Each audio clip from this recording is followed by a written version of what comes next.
יש לנו עוד יעדים להשלים, ואנחנו נשיג אותם. עכשיו אני עמדתי על כך שהפסקת האש הזמנית עם איראן לא תכלול את חיזבאללה, ואנחנו ממשיכים להכות בו בעוצמה. תקפנו 100 מטרות ב10 דקות, במקומות שחיזבאללה היה בטוח שהם חסינים. Lebanon is not part of the ceasefire. That has been relayed to all parties involved in the ceasefire. 글쎄요, 휴전한 지 대략 30-40시간 정도 된 것 같은데 이게 맞긴 한 건지 모르겠습니다. 오늘도요, 제 옆에 카이로 특파원을 지낸 이면석 팀장 나와 있습니다. 어서 오십시오. 일단 좀 하나하나 끊어서 좀 봐야 될 것 같아서 첫 번째 논점은 이겁니다. 그렇죠, 휴전 상태가 위태롭죠. 그런데 이스라엘은 왜 조금 전 제가 되레 휴전 이후에 이스라엘이 더 강력한 공습을 레바논을 통해 했다. 근데 지금 이게 휴전이 됐는데 이스라엘이든 뭐 미국, 이란이든 뭔가 이 레바논 공격이나 이런 헤즈볼라 공격 이런 거에는 합의가 하나도 안 된 겁니까? 예, 처음부터 해석이 엇갈렸다고 봐야 되겠는데요. 예. 오늘도 발표에서 보셨겠지만 미국과 이스라엘은 레바논은 합의가 안 된 사항이다 이렇게 얘기하고 있는 거고 예. 그 이란 측과 그 합의를 중재했던 파키스탄 측은 레바논도 포함이 된다. 합의문에 대한 해석이 엇갈린 건데요. 예. 사실 그렇다고 하더라도 이 휴전 협정에 대한 해석을 조금 더 이스라엘 측에서도 좀 지켜볼 수도 있었던 건데 예. 이렇게 바로 공습을 한 것을 보면 어떻게 보면 계속 확전을 하겠다는 의지가 있었던 것이 아닌가. 네타냐후 총리 역시도 그 바로 영상 성명을 내고 우리의 완전한 목표를 달성할 때까지 계속 작전을 수행하겠다 이런 예. 메시지를 냈거든요. 예. 그런 것을 보면 확전을 요구하는 상황에서 이스라엘 의도는 또 무엇일 것인가 보면 이란 강경파를 자극하는 형태가 아닐까 이런 식의 해석이 나오고 그러니까 있습니다. 이제 휴전에 대한 문구를 네타냐후 총리는 제멋대로 해석해서 되레 더 세게 저렇게 보면 레바논 수도 베이루트를 초토화시키겠다 이렇게. 근데 이게 보니까 휴전됐다고 전 세계에 알린 지 진짜 만 하루가 조금 넘은 상황에서 친이란, 그러니까 이라크 민병대까지 보복을 예고했어요. 그럼 이러면 휴전이 아니라 더 확전되는 것 같은데요? 사실 상황이 굉장히 복잡하게 전개가 되고 있는데요. 예. 사실 때려 맞은 레바논 친이란 민병대 세력 헤즈볼라도 보복을 얘기하고 있고요. 예. 그 예멘의 후티 반군, 그것 역시도 이란의 친이란 세력인데 그렇죠. 그 역시 후티 반군, 그리고 이라크 시아파 민병대 역시 친이란 세력인데 예. 다 같이 보복을 얘기하고 있고요. 이란 혁명수비대 역시도 처절한 응징이 있을 것이다 이렇게 얘기를 하는 상황인데 예. 어떻게 보면 사실 이 휴전이 위태롭다는 것을 보여주는 장면이기도 하고요. 예. 또 어떻게 보면 11일 있을 이슬라마바드에서 있을 미국과 이란의 협상을 앞두고 삿바 싸움의 성격도 있다고 봐야 될 것 같습니다. 그러니까 협상을 앞두고 협상의 지렛대를 최대한으로 하기 위해서 일부러라도 이스라엘이 레바논 공습을 더 세게 한 거다.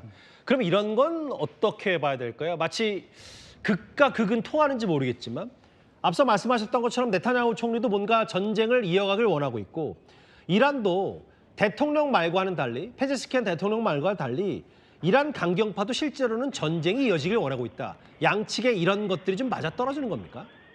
지금 네타냐후 입장에서도 처음 전쟁을 시작했을 때 이란의 신정체제 붕괴까지도 고려를 하고 물론 대외적인 명분은 핵 물질을 제거하겠다라는 것이었지만 예. 강하게 신정체제를 압박을 했는데요.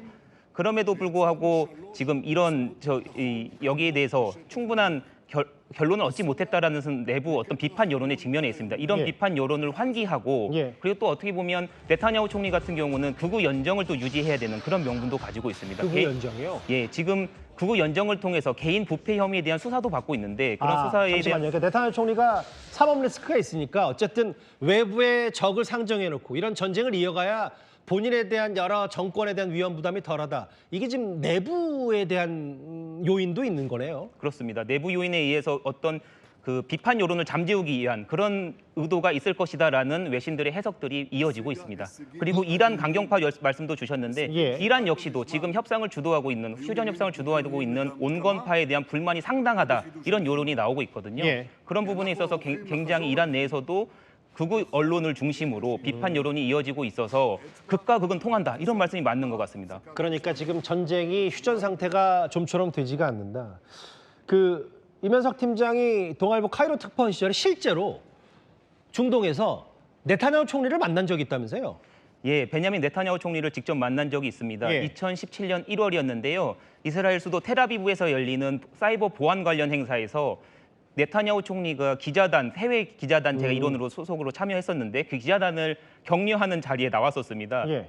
굉장히 인상적인 장면 두 가지였는데요. 첫 번째 번째는 뭡니까? 예. 베냐민 네타냐후 총리가 그때 기자단에 와서 불편한 점은 없느냐, 어느 나라에서 왔느냐 이제 저한테도 물어봤었는데 한국에서 왔다고 하니까 굉장히 좋은 나라다 이렇게 답변을 해줬었는데 아, 그래요? 굉장히 유창한 미국식 영어, 미국에서 실제로 공부를 했었는데 맞아요. 이번 전쟁에서도 보면 흥미로운 점이 베냐민 네타냐후 총리가 미국을 자주 방문해서 트럼프를 직접 설득했다는 거 아닙니까? 그 점 굉장히 인상 깊었습니다. 아, 그러니까 이게 그 직접 만났던 네타냐후 총리에 대한 뭐 한 번 만났다고 하더라도 인상적이었던 건 결국 꼼꼼히 하나하나 취재진을 향해서 얘기하고 실제로 임 팀장에게 어디 나라에서 왔냐 혹은 뭐 한국은 좋은 나라다.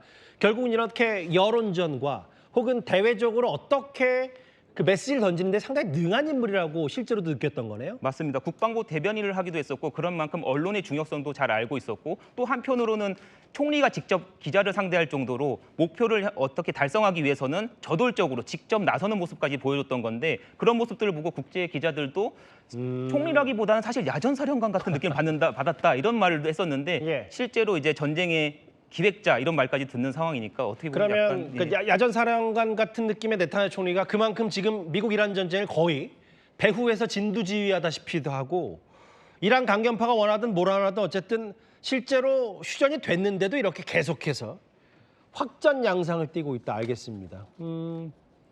위태로운 휴전 첫 번째가 바로 이스라엘은 왜 이거였다면 지금 이미 휴전 상태긴 합니다만 이번 전쟁의 핵심 중의 핵심은 바로 호르무즈 해협을 열릴 듯하더니 호르무즈 해협이 열릴 듯하더니 여전히 조건부 개방됐다 이걸 겁니다. 지금 전 세계 선박들이 탈출도 뜻대로 못하고 있는데요. 트럼프 대통령은 이란의 합의 이행 때까지 모든 함정과 항공기를 그대로 주둔시킨다고 했습니다.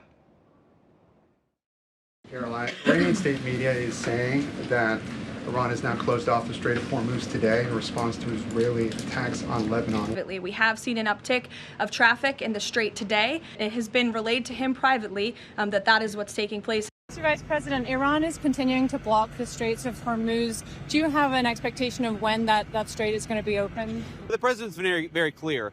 The deal is a ceasefire, a negotiation. They give us the straits are going to be reopened. If the president is not going to abide by our terms, if the Iranians are not abiding by their terms.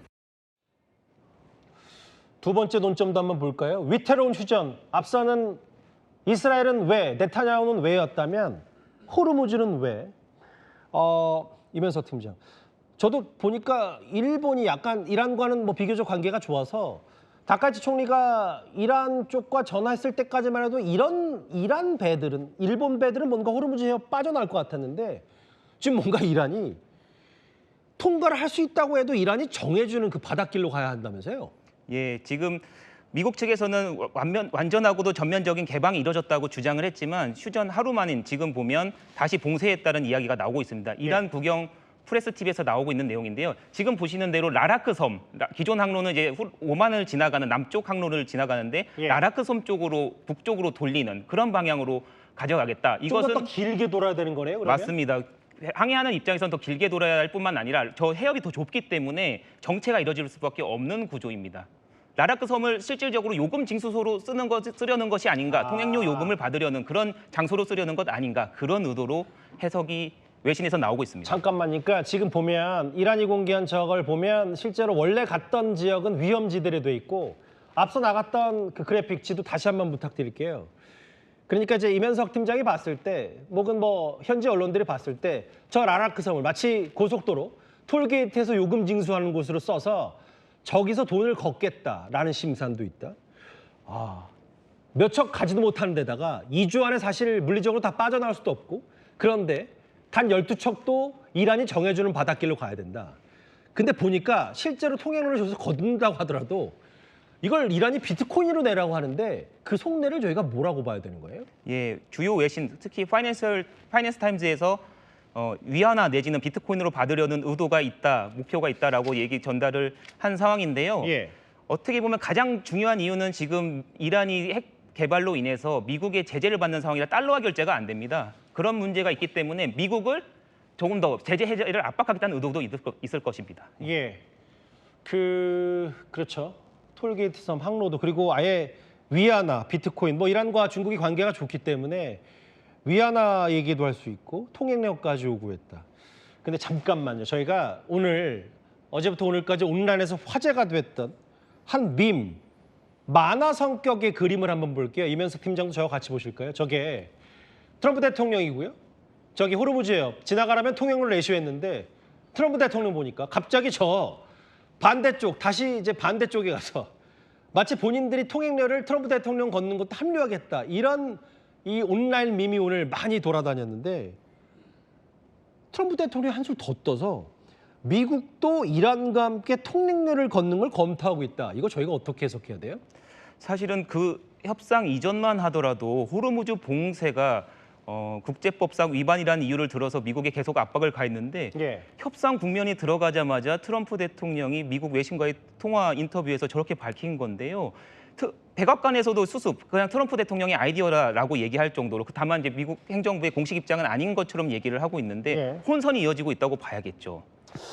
이게 진짜 트럼프 대통령이 저 온라인 밈처럼 본인도 미국도 이란처럼 공동으로 돈을 걷어서 그 돈을 또 쓰겠다라고 하면 뭐 국제법 논란뿐 아니라 전 세계적인 비판을 많이 받을 것 같은데 이면석 팀장 정리해 볼게요. 중동 취재를 오래 한 경험을 살려서 봤을 때 결국 이게 휴전 같지 않은 휴전이고 이 모든 것들이 휴전 초반에 전쟁 재개 신호다라는 분석까지 나오거든요. 아슬아슬한 상황이 이어지고 있는데요. 이란과 미국 모두 전쟁에 대한 피로감이 있었기 때문에 바로 전쟁 국면으로 들어갈 것이라는 전망은 다소 낮은 편이긴 합니다. 다만 예. 중요한 것은 미국 도널드 트럼프 대통령 역시 함정과 군 배치를 두려워 밀리지 않았다. 언제든지 전쟁을 다시 일으킬 수 있다는 신호를 보내고 있거든요. 예. 중요한 건 바로 11일 열릴 이슬람마바드에서 열릴 미국과 이란의 협상이 어떤 방식으로 풀리느냐가 중요할 것 같습니다. 예. 그 협상에서 어떤 방식으로 전개되느냐에 따라서 다시 또 변수가 있을 수 있을 것 같은데요.